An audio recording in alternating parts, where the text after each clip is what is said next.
경찰서에 가서 선생님이 지금까지 처벌받으셨던 범죄 경력 조회서를 전부 다 떼우세요 라고 해서 이제 다 떼본 겁니다. 그렇죠. 원인은 바로 술이었습니다.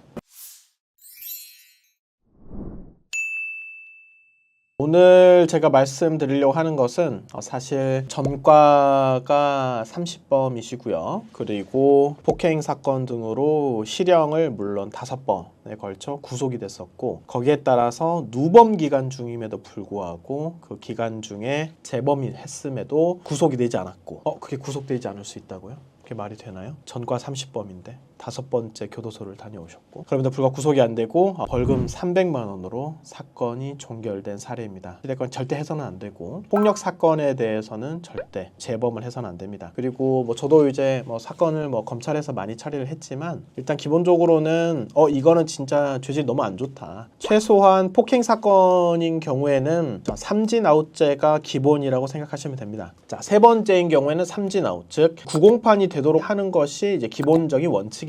이 부분에 대해서는 그렇습니다. 무려 전과 30범에 실형에 5번 이제 교도소 다녀오신 지 2년 반밖에 안 된 누범 기간 중에 사건이 동시에 2개가 발생을 했습니다. 그럼에도 불구하고 어떻게 벌금 300만 원이 말이 되는가요? 일단 한번 확인해 보도록 하겠습니다. 어떤 것도 사실은 변명이 되질 않습니다. 잘못을 한 것에 대해서는 제가 사실 의뢰인분들이 오셨을 때도 그냥 솔직하게 말씀을 드려요. 구속이 될 만한 사건에 대해서는 구속을 각오하셔라. 그럼에도 불구하고 초기부터 반드시 인정하고 자백할 건 자백하고 아닌 건 아니다 라고 그냥 저는 진짜 솔직하게 말씀을 드립니다. 근데 이분의 입장에서도 사실 처음 방문하셨을 때 이거는 보통 구속영장이 많이 청구가 되고 구속될 수 있습니다. 그거를 좀 감안하고 가셔야 됩니다. 실형이 선고될 가능성이 높습니다 라고 말씀을 드렸던 사건입니다. 자, 이분은 사실 이제 친척분의 장례식장이었어요. 대부분은 술이 가장 큰 원인이죠. 술 마시고 그런 과정에서 술을 이제 만취하게 되었고, 이제 택시를 타게 되었습니다. 이제 택시를 타던 중 운행 중인 그 운전자를 폭행을 했던 사건입니다. 그렇습니다. 여러분, 절대 운행 중인 과정에서 버스기사, 택시기사를 폭행하면 특가법 위반으로 가중처벌을 받습니다. 정말 이런 경우는 너무나도 운이 좋으신 경우지만 거의 100% 구속이 된다고 생각하시면 됩니다. 자, 이런 사건을 어떻게 했습니까? 첫 번째는 당연하죠. 바로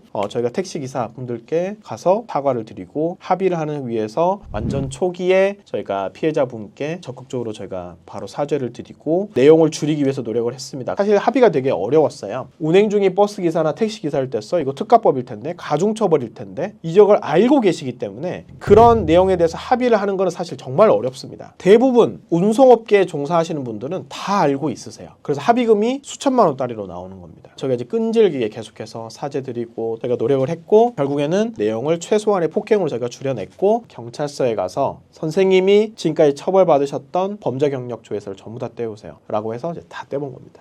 그렇죠. 원인은 바로 술이었습니다. 술이, 이분은 술만 드시면 계속 사고가 발생하시는 거예요. 선생님, 이거 만약에 검사님께서 저희가 사건 초기에 바로바로 내용을 사죄하고 사죄드리고 내용을 줄이고 용서를 빌고 최대한의 정말 열심히 피해 회복을 했는데 이거 재범할 거면 절대 안 해주실 겁니다. 그래서 이분을 바로 저희가 정신과에 입원까지 하시라고 했습니다. 이분은 누가 봐도 사실 알코올 의존증인 거예요. 30년간 이런 상황이 발생했으니까 저희 100이면 100 술에 취한 상태에서 술집에서 나오다가 또는 술집에서 2차, 3차 가다가, 이번 사건도 장례식장에서 술에 만취해서 나오다가 택시기사, 전부 술인 겁니다. 선생님, 무조건 이 알코올 의존증을 치료하지 않으면 절대 용서받지 못할 겁니다. 그래서 바로 정신과에 가시고 바로 가서 알코올 전문 병원에서 거기 가서 치료 받으세요. 그래야 구속되지 않습니다 라고 해서 바로 입원 치료 받고 이제 2달, 3달 넘게 거기서 열심히 진료받고, 사안에 따라서 전부 다르겠지만 이분은 사건을 근본적으로 해결하기 위해서는